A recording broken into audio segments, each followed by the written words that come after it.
students, today in this class, 8th standard social science, history part in the second chapter, the geographical features and prehistoric India. ಈ chapter ಬಗ್ಗೆ ನಾವು ಇವತ್ತು ತಿಳಿದುಕೊಳ್ಳೋಣ. In this chapter, you all will learn some important contents. These are the physical features of India.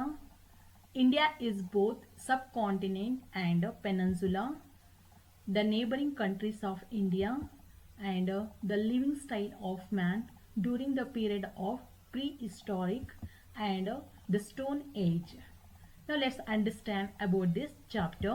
Introduction. The geographical environment mainly has influenced every country and people in the world. ಜಗತ್ತಿನಾದ್ಯಂತ ಪ್ರತಿಯೊಂದು ರಾಷ್ಟ್ರ ಹಾಗೂ ಜನಸಮುದಾಯಗಳ ಮೇಲೆ ಈ geographical environment ಪ್ರಭಾವವನ್ನು ಬೀರಿದೆ. Because there is we can see the main intimate relationship between the human life and environment. ಮಾನವನ ಜೀವನಕ್ಕೂ ಹಾಗೆ ಅವನ ಒಂದು ಪರಿಸರಕ್ಕೂ ನಿಕಟವಾದ ಸಂಬಂಧವಿದೆ. ಕಾರಣ ಹ್ಯೂಮನ್ ಹಿಸ್ಟ್ರಿ ಅಂದರೆ ಮಾನವನ ಚರಿತ್ರೆ ಬಗ್ಗೆ ನಾವು ಅರ್ಥ ಮಾಡ್ಕೋಬೇಕು ಅಂತಂದರೆ it's very necessary to learn about geographical environment. Observe this map children. India is a sub continent because it's occupying a huge area in the southern part of the ancient continent. That's why India is called a sub continent because it's surrounded by water on 3 sides and one side land, so it is called peninsula. Now you understand the meaning of peninsula. Peninsula means surrounded by 3 sides water and 1 side land, so it is called peninsula. Now let's understand the neighboring countries of India. ಭಾರತದ ನೆರೆಯ ರಾಷ್ಟ್ರಗಳ ಬಗ್ಗೆ ನಾವು ತಿಳಿದುಕೊಳ್ಳೋಣ. Just observe this map. Our India is shares its boundaries with these main countries, namely Pakistan, Afghanistan, China, Nepal, Bhutan, Bangladesh and Myanmar.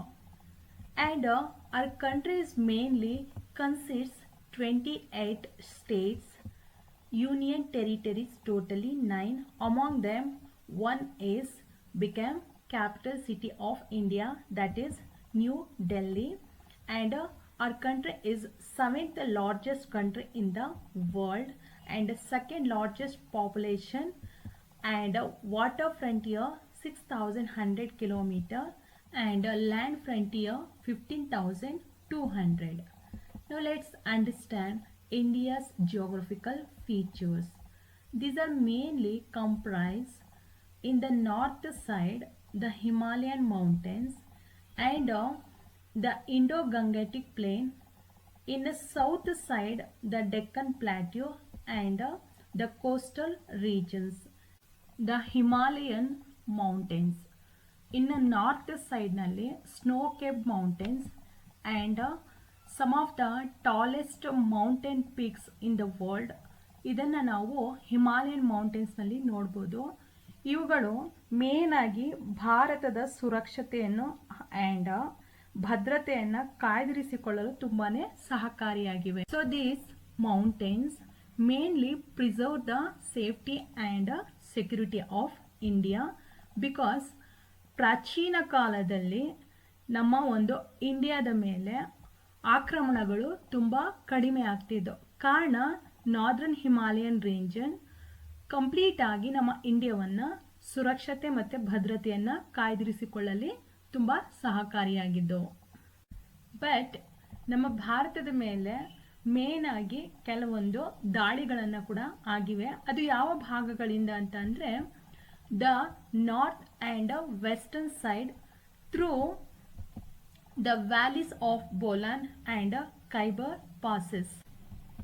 Look at this map. Here you have to observe Indo-Gangetic Plain. Indo-Gangetic Plain flat and very extremely fertile. Indo-Gangetic Plain ತುಂಬ ಸಮತಟ್ಟಾಗಿದ್ದು ಫಲವತ್ತತೆಯಿಂದ ಕೂಡಿದೆ. ಹಾಗಾಗಿ ಈ ಭಾಗಗಳಲ್ಲಿ ಪ್ರಾಚೀನ ಕಾಲದ ಸಿಂಧು ನಾಗರಿಕತೆ and ವೇದ ಕಾಲದ ನಾಗರಿಕತೆಗಳು ಈ ಭಾಗಗಳಲ್ಲಿ ಮೂಡಿ ಬಂದಿವೆ. And many battles have been fought from time to time to establish control over this area. The Indo-Gangetic Plain ಈ ಭಾಗಗಳಲ್ಲಿ ಕಾಲದಿಂದ ಕಾಲಕ್ಕೆ ಅತಿ ಹೆಚ್ಚು ವಾರ್ಗಳು ಕೂಡ ನಡೆದಿವೆ. ಕಾರಣ ಆ ಭಾಗಗಳಲ್ಲಿ ಹಿಡಿತವನ್ನು ಸಾಧಿಸ್ಕೋಬೇಕು ಅನ್ನುವಂತಹ ಕಾರಣದಿಂದ. And the dynasties established control over this fertile Gangetic plain and established empires. ಈ ಒಂದು ಸಾಮಾನ್ಯವಾಗಿ ಗಂಗಾ ನದಿಯ ಫಲವತ್ತಾದ ಪ್ರದೇಶದಲ್ಲಿ ನಿಯಂತ್ರಣವನ್ನು ಹೊಂದಿದ್ದರೋ ಅವರೇನೆ ಆ ಒಂದು ಭಾಗಗಳಲ್ಲಿ ತಮ್ಮದೇ ಆದಂತಹ ಸಾಮ್ರಾಜ್ಯಗಳನ್ನು ಸ್ಥಾಪಿಸಿ ಆಡಳಿತವನ್ನು ಮಾಡ್ತಾ ಇದ್ರು. Next, the Narmada river separates India. Narmada ನದಿಯು ನಮ್ಮ ಭಾರತವನ್ನು 2 ಭಾಗಗಳನ್ನಾಗಿ ವಿಂಗಡಿಸಿದೆ. ಆ 2 ಭಾಗಗಳಲ್ಲಿ ಒಂದು Malwa plateau, it is called Central Islands also, and the Deccan Plateau in south. And the Mauryas and the Guptas, these 2 dynasties ruled in these 2 areas of ancient India. ಮೌರ್ಯರು ಮತ್ತು ಗುಪ್ತರು ಪ್ರಾಚೀನ ಭಾರತದ ಸನ್ನಿವೇಶಗಳಲ್ಲಿ ನಮ್ಮ ಭಾರತದ ಈ 2 ಭಾಗಗಳಲ್ಲಿ ಆಡಳಿತವನ್ನು ಮಾಡಿದರು. And the Indian coastal line is vast and stretches over 6,100 kilometres. And this Indian coastal line mainly eastern coastal line and western coastal line ಈ 2 ಭಾಗಗಳನ್ನು ನಾವು ನೋಡ್ಬೋದು. ಈ ಈಸ್ಟರ್ನ್ ಕೋಸ್ಟಲ್ ಲೈನ್ನ ಕೋರಮಂಡಲ್ ಕೋಸ್ಟ್ ಅಂತ ಕರೆಯುತ್ತಾರೆ. ಆ್ಯಂಡ್ ವೆಸ್ಟರ್ನ್ ಕೋಸ್ಟಲ್ ಲೈನ್ ಇದನ್ನು Konkan and Malabar coast ಅಂತಲೂ ಕೂಡ ಕರೆದಿದ್ದಾರೆ. And the numerous ports on this coast line had attracted the Romans from time immemorial. ಅತ್ಯಂತ ಪ್ರಾಚೀನ ಕಾಲದಿಂದಲೂ ಇಲ್ಲಿರುವಂತಹ ಈ ಕೋಸ್ಟಲ್ ಲೈನ್ನಲ್ಲಿ ಬರುವಂತಹ ಹಲವಾರು ಬಂದರುಗಳು ರೋಮನರನ್ನು ತುಂಬಾ ಆಕರ್ಷಿಸಿದವು. Foreign trade was carried on in those days only through sea routes. ಆ ಕಾಲದಲ್ಲಿ ವಿದೇಶಿ ವ್ಯಾಪಾರವು ಸಾಮಾನ್ಯವಾಗಿ ಸಮುದ್ರದ ಮೂಲಕನೇ ಸಾಗುತ್ತಿತ್ತು. ಈ ಎಲ್ಲ ಕಾರಣಕ್ಕಾಗಿಯೇ ಕೆಲವೊಂದು ಮುಖ್ಯವಾದಂತಹ ಪೋರ್ಟ್ಸ್, ಟೌನ್ಸ್ಗಳು ಡೆವಲಪ್ ಆದವು. ನಂತರ ಕೆಲವೊಂದು ಪವರ್ಫುಲ್ ಕಿಂಗ್ಡಮ್ಸ್ ಸೌತ್ ಇಂಡಿಯಾದಲ್ಲಿ ರೈಸ್ ಆಯಿತು. ಒಂದು Pandyas, the Chelas and Cholas. And the diversity in the Indian geographical environment has also influenced the lives of communities living here. It means ವೈವಿಧ್ಯತೆಯಿಂದ ಕೂಡಿದಂಥ ನಮ್ಮ ಭಾರತೀಯ ಎಲ್ಲ ರೀತಿಯ ಭೌಗೋಳಿಕ ಪರಿಸರವು ಇಲ್ಲಿ ಬದುಕಿ ಬಾಳಿರುವಂತಹ ಎಲ್ಲ ರೀತಿಯ ಜನಾಂಗಗಳ ಸಾಂಸ್ಕೃತಿಕ ಚರಿತ್ರೆಯನ್ನು ರೂಪಿಸಲು ಬೇಕಾದಂಥ ಎಲ್ಲ ಹಿನ್ನೆಲೆಯ ಮಾಹಿತಿಯನ್ನು ಒದಗಿಸಿದೆ. And the communal diversity there exist a cultural unity which binds all these diversities.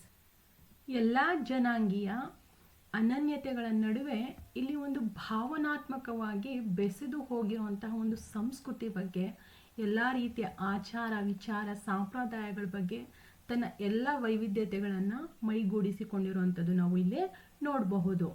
And unity in diversity is the essence of this culture. ವೈವಿಧ್ಯತೆಗಳಲ್ಲಿನ ಏಕತೆಯೇ ಇದರ ಒಂದು ಮುಖ್ಯವಾದ ಜೀವಾಣ.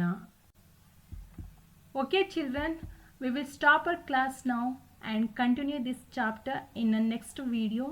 Till then, take care.